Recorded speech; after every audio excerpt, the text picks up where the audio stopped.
Welcome in to Greenville Grit. This is Greenville Residents in Touch with your hosts, Terry Williams and Michael Overton. This is the show that keeps you connected and in touch with the issues that affect what's happening in your community. Greenville Grit is sponsored by Greenville Toyota, the Overton Group, Solar Creations, and Bill Clark Homes. Now with your hosts for Greenville Grit, here's Terry Williams and Michael Overton.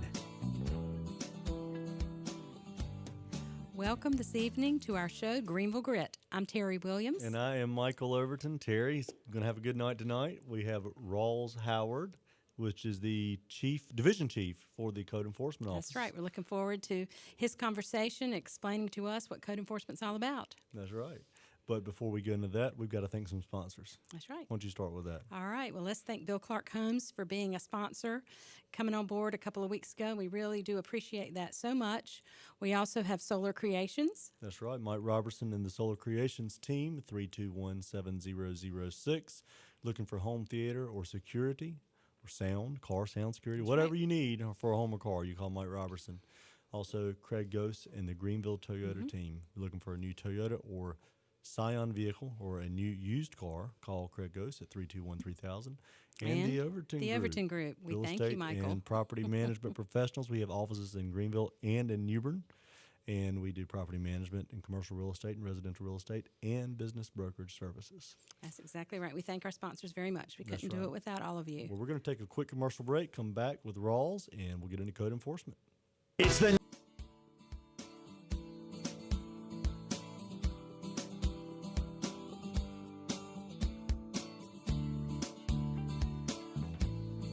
Welcome back to our show, Greenville Grit. We're on today with Rawls Howard, the Division Chief, Code Enforcement. And welcome. And thank you for coming on and talking with us a little bit and trying to inform the public what code enforcement's all about. Now, you're pretty new to our area. This was a new position, I guess, that was created, and you were hired maybe 2 or 3 months ago? Yes, ma'am, that's correct. But to say that I'm not from the area is not correct. Okay. I'm a native of Edgecombe County, Okay. and so I went to East Carolina in the mid-'90s, and so I'm sort of been traveling all around the world in various capacities for work, and then finally made my way back here. That's So great. you're home. That's good to Yeah, hear. back home. That's good to have you back. Thank you. Well, if you would just maybe start by telling us a little bit about what the purpose of code enforcement is so the public is aware of what your functions are. Sure. Okay. By the city code, if you read the city code, code enforcement is a entity that was born out of public safety. Okay. It started in community development some years back, but then was transferred over to the police department, and has sort of been going back and forth between police and planning for a while, and is currently in planning.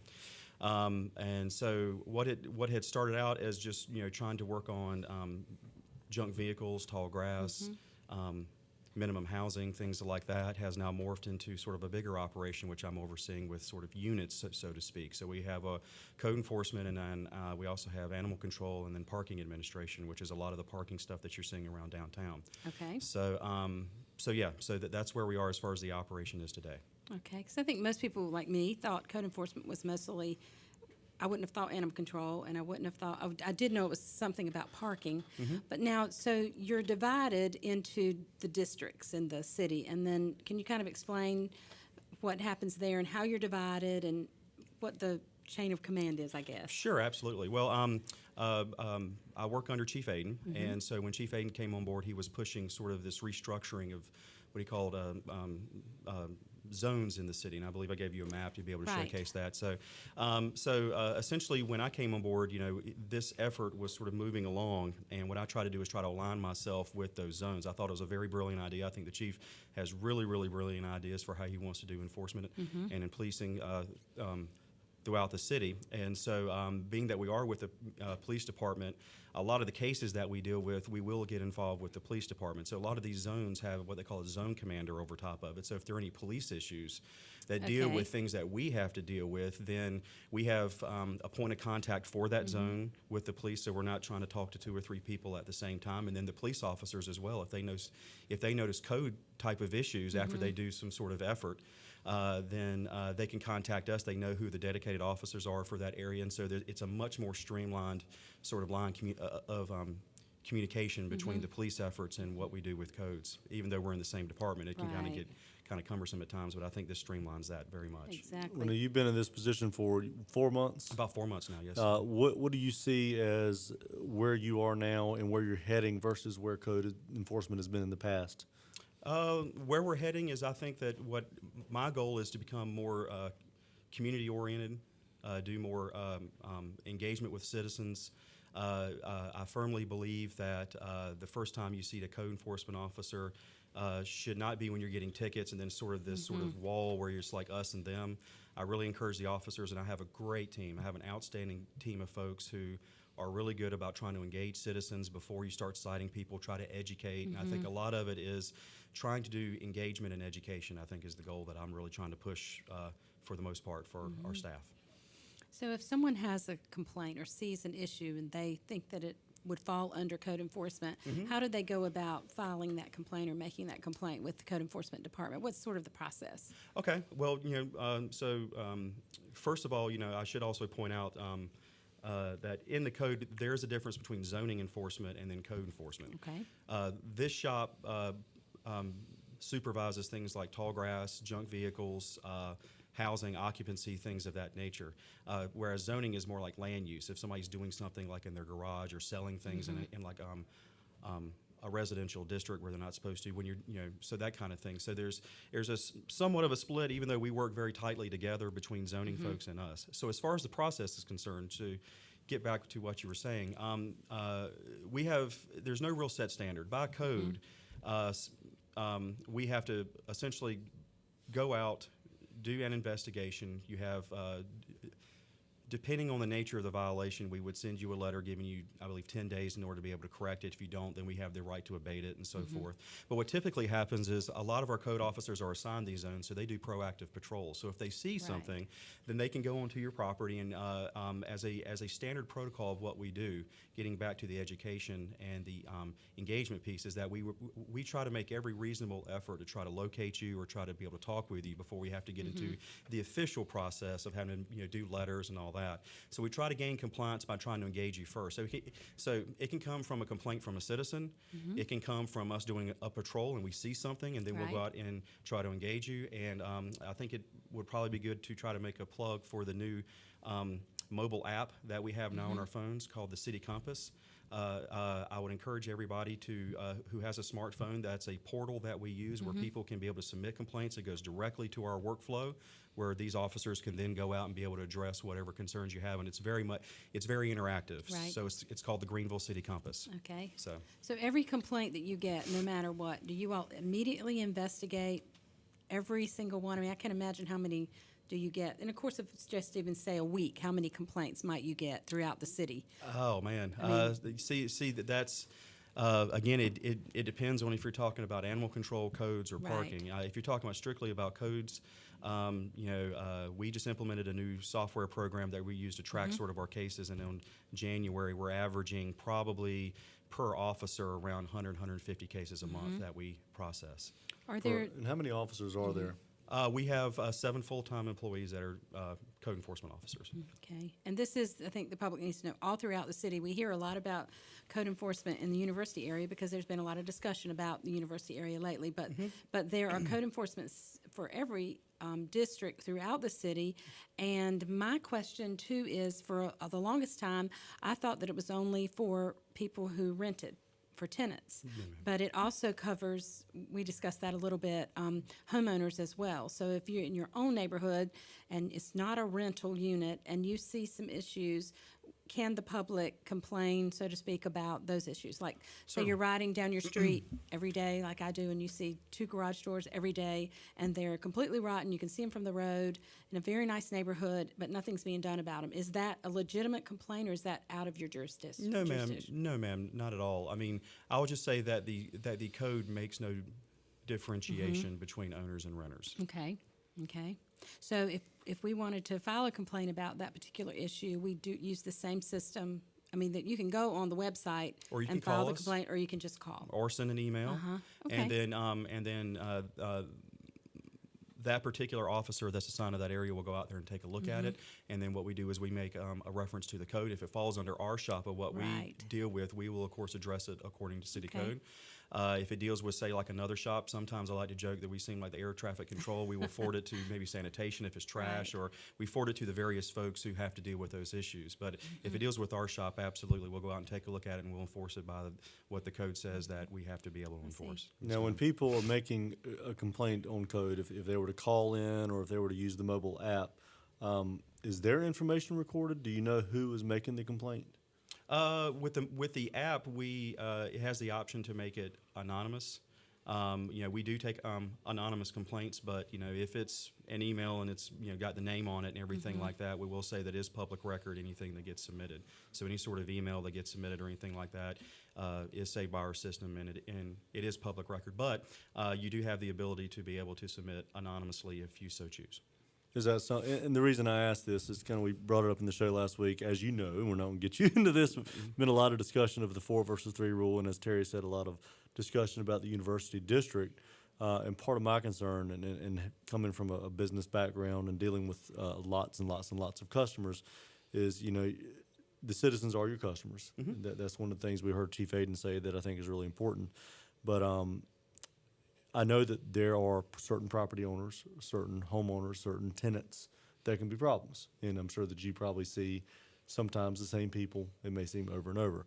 But on the flip side, I feel that there also could be calls to have abuse by the same people making the complaints repeatedly, whether that's through intentional harassment or through boredom or whatever it is. But that's why I asked that question of, is there any way that also we can track the people making the complaints just to make sure we don't have an abuser of the system and that their complaints, I don't have a problem if someone makes a complaint and it's a legitimate complaint.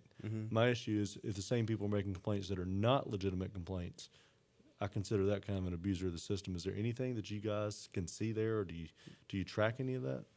We track all of our cases. I mean, I don't think that we are in a position where we can say where there's not somebody's abusing something or not. If somebody submits a complaint, we have to go out there and investigate and handling it accordingly. I mean, if the complaint is the same thing, I mean, we will go out there and investigate, and what we try to impart is that if there's no violation, we say there's no violation, they're in compliance with our code. If there is a violation, we will address it according to procedure. So if somebody sends you a complaint and then your officer goes out and he does his inspection and he can find things that weren't in the initial complaint, he might just can write those up as well. So something that was one complaint could turn into something different. Like if they see a minimum, let's say abandoned vehicle in the backyard, or what is the rule about the abandoned vehicle? That is the one thing I have a little bit of a problem with about abandoned vehicles. Why any neighborhood covered up or not being able to see by the road is still allowed in a subdivision. If I understand the code correctly, it says it has to be covered and not be able to be seen. I believe you're correct. I have to look at the code again. Yeah, and by the street. And I'm thinking, what subdivision or neighborhood in this whole city would want any type of an abandoned vehicle being? I mean, I know that's not, you didn't set the rule. I'm just asking that is just something I never have been able to quite get. It's a community standard, and that standard is set by our democratically elected leaders. And so Exactly. I think that my position is pretty straightforward. Right. Whatever the policy is, that's what I go out there and try to address it. Yes. Now, we got your map. There looks like there are 4 different zones throughout the city. Obviously, the university area, there's a lot of density there. It's a pretty small zone. Do you see one zone of the 4 that gets the majority of the calls, or is it fairly evenly spread out? I would say it's fairly evenly spread out. What I think I could comment is that you have specific issues that are maybe characteristic to certain zones, but as far as the volume of calls, I would say that it's fairly equitable across the board. What do you think the most calls are concerning? I would think, based on what we heard at Planning and Zoning, maybe it's parking issues that seem to maybe have the most calls. Well, again, like depending on where you are, I think, for example, around the university area, we have a residential parking permit system. Right. So obviously, if you have controlled parking, there has to be enforcement of that controlled parking. So of course, it would stand to reason that we would have more parking issues in an area Right. where the parking like that is the most concern, where we have to be able to check permits and tow cars if they're in violation or ticket people. So in that regard, it probably goes without saying that maybe in that area we have a lot more parking concerns, but maybe more so than in other parts of the city where Right. we don't have a similar program. Well, yesterday, the Uptown Greenville had their business symposium, and I believe that you were asked some questions about parking. Would you like to talk a little bit more about what you spoke to them about, the decal system maybe, or I can't remember exactly what was in the article. Yeah, we have an e-tag system. I Okay. mean, it's called e-tag, and so essentially what that is that if you for a fee you can buy a permit that will allow you to park in certain designated areas in downtown for extended periods of time. Of course, downtown parking is controlled parking, so it's either hour to hour depending on what kind of lot that you're in, and so forth and so on. So, so that tag just is really sort of a concession that we really try to give out to the business owners or maybe their employees who work downtown who have to come there for shifts and be able to work. What we're looking at and trying to explore is what we're hearing from our business owners is, can we make it more flexible? Can we make it so right now it's not, I can say that it's not being utilized a whole lot. And so what we're trying to figure out are strategies whereby it can be utilized more, where people are taking advantage of it, and it can be seen as a useful tool, not just something that is there Right. that is, is either too expensive or it's not feasible, it's not financially feasible, and so forth. So what we're trying to do is explore options to try to be able to target economic activity downtown, try to encourage it, but also trying to put in place a fair enforcement strategy to encourage vehicle turnover, which is the driver of downtown economic development. I mean, if we didn't have an enforcement program, you just have people parking there doing whatever, then it's not really associated with what's going on downtown to drive businesses. Will the new parking deck fall under your jurisdiction too, or is that something completely different? My folks would be in charge of Will? enforcing Okay. inside the parking deck once it's in place. So, and the hope is that that will help alleviate some issues in the Uptown area with the parking too, that you're having now with people maybe staying in certain parking places. That's the complaint I hear a lot, is they stay in places too long if it's in an area that doesn't have a time, like a 2-hour sign or whatever. Yes, ma'am. That we're hoping that will alleviate some of that and allow people visiting the businesses to be able to get in and out of places quicker, and maybe the employees maybe even can park in the parking deck. Rent Possibly. spaces, maybe businesses can rent those spaces for them. Yes, or ma'am. that We're sort hopeful of the thing. same thing. So Well, that what sounds would you great. think would be the biggest challenge facing Greenville and really in your job? What do you feel the biggest challenge that you have right now is?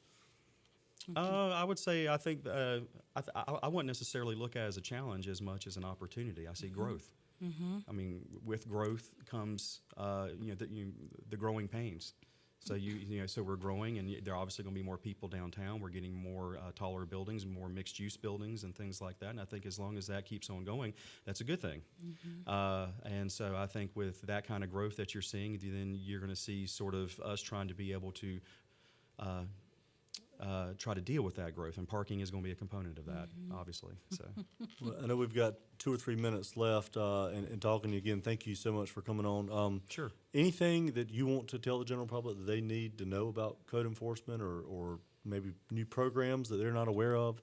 Because this is kind of a discussion that I really haven't had with anyone No, before. we So I think haven't. we want it to be educational. So Sure. anything that you'd like to say to the public? I would say the only thing that I would encourage to the public would be to please take advantage of the Greenville City Compass app. That's something that we are rolling out, and we're really happy about. What's it called again? Greenville City Compass. It's an app that Okay. you should be able to download on your smartphone. Okay. And then I would say outside of that, as we start to roll along, I would try to take a look at programs and try to see what's working, and try to work with the chief and the city manager and everybody, and just try to be a part of a good team. So. That sounds great, yeah. Yes, ma'am. And the one thing we talked about just a little bit was the website. When you go to the City of Greenville's website currently, and you want to either file a complaint or just read about the code enforcement, it's difficult to find. They need to make it easier, but you do have to go under the police department. And then when you pull up the police page, you see code enforcement at that time. Then you can follow through, I guess, with the directions. But maybe in the new website or the new, program you all are getting together, in turn, they'll make it a little bit easier to find on the city website, because it is difficult. it is difficult. And I knew what I was looking for, but if you just go through, you cannot see it. Duly noted. I will pass We that need to along. make that just a little bit easier. Yes, ma'am. I only have one more little question before we wrap this up a little bit.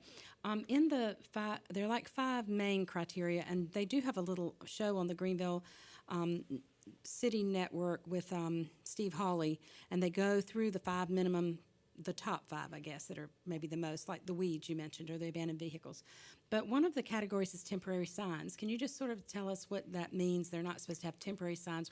What category would that fall in for signs? What would that mean? Well, the way the ordinance is written is that falls under really the zoning ordinance, but we sort of tag team that effort with the planning folks because our folks are riding around and Right. we try to take a look at that and we can address it pretty quickly. But if you're asking what a temporary sign is, quote unquote, I could say just in general that it's those what I call bandit signs or snipe signs that you see. Those are the the historically defined temporary signs that we deal with. Corrugated things people stick on the corners. Or if you see like the little things with the wire benders that go on the ground that have something, on the sign itself that you'll see it's, like street corners or in front of businesses Right. and things like that. Anything of a temporary nature, so it's not permanently, say for example, permanently affixed in the ground or something like that. We Right. can address it under a temporary sign. Okay. I know real estate signs. We're in the real estate business. Real estate Not signs real are estate yeah, signs. yeah, We're ma'am. exempt. Yeah. That's the one thing That's we're exempt exactly from. right. Well, it's interesting because a lot of towns that do a lot of business east of here, really to the coast, and knowing each town, Moorhead, for example, I mean, they're really strict on real Right. estate signs, and you don't put one in the wrong place. Or I've had a call within 24 hours and had to drive all the Yeah. way back down there. So Yeah, I mean, I would definitely say that all these standards are community standards. So each community you go to, it's just, it's the standard they want for their community. So. well, thank you again for Yes, sir. coming on and just challenging to the public. If you do have concerns in your neighborhood or you see That's right. something just bothering you, get on the mobile app and Greenville City Compass. Is that right? Yeah. Yes, that's correct. That's correct. Get on the mobile app and get your complaints in. We want the town to be clean. We That's want right. We want standards this to be the place high. where people want to be, and through that is having a town that is beautiful and interesting, and you can't do that by having tall grass and. And you have a phone number too that they can call, or is there a general number, or they just call the city desk number? And They could call the city desk number. Okay. Yeah, I mean, yes, I would say that would be the easiest way to route it All to right. us. Yes, ma'am. okay, that Well, sounds we're going to great. go back to our second commercial break, come back, and wrap it up on the Greenville Grit.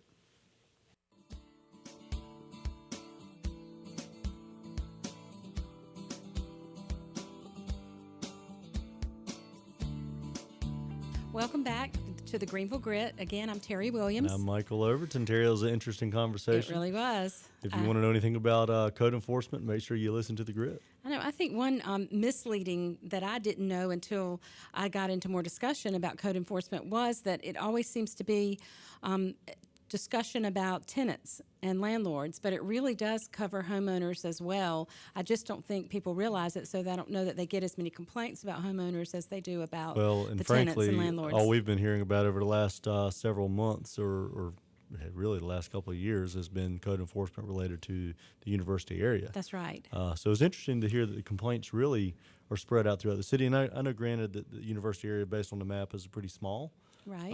in comparison to the other districts, but there's also a lot more density there. That's in right. comparison. So, interesting conversation. Now, you wanted to go over some of the things coming up in Yeah, we've Greenville got over the some next things few weeks. coming up on the Greenville Grit in the next few weeks. Next week, our guest will be Gary Fenton with Recreation and Parks Director. And What are we gonna talk about with Gary? He's going to talk about the Tar River Legacy study and the meeting that was held a couple of Saturdays ago. I'd like for him to I kind heard that of was cover a really good. I didn't have a chance to go, but I heard it was a really good meeting. It did. I was there, and it was very good. And I think he can explain a little bit more about what's going on with that, and perhaps he can discuss some things about the town common, because that has been discussed, obviously, on the city council, and it's coming up, and it's going to be a long discussion and not over very quickly, I'm sure. I also, at the city council meeting when they discussed the 2014-15 budget, a lot of the items that came up in the budget had to do with parks and recreation, and I think I would like to hear him talk about that, because it does seem like we've got an awful lot of repairs to make to the existing, much less I'm sure that people want to, extend our parks, but it looks like to me we'll be more concentrating on getting the ones that we already have in place up to grade. Well, and I think that was my argument when we ran for city council. Uh-huh. Is I'm completely in support of parks. I've got two little girls. We want to go Right. to parks, but I don't want to build anymore. I want to take care of what we have first. Once Yeah. you have that taken care of, then you look at building some other ones. And I think there's been some discussion about maybe doing something to the town common to make it a little more usable until it's developed into whatever we're going to have. Don't use that word developed. Don't use that I word. said We're already into bad people whatever being we're going to have. developers. We got some guests yeah, in the next few we weeks do. too. Exciting. And by the way, before we get into the guests, make sure if you have anything to ask Mr. Fenton, greenvillegrit@gmail.com, to ask your questions about the future of town commons and park, or anything to do with recreation parks.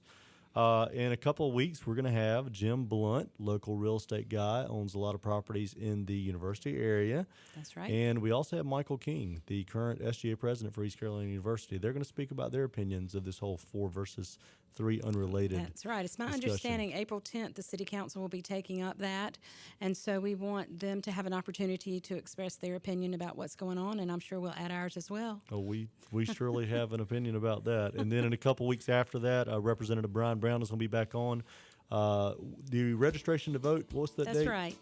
The deadline to register to vote is April 11th, and early voting starts April 24th. Make sure you vote. This is a big election and kind of a nasty primary already going on. has been, and it's about to ratchet up from there. You need to remember, you no longer can same-day register. That's why you need to go and register early. All right, Michael. Thank you our time's again. up. See you next week.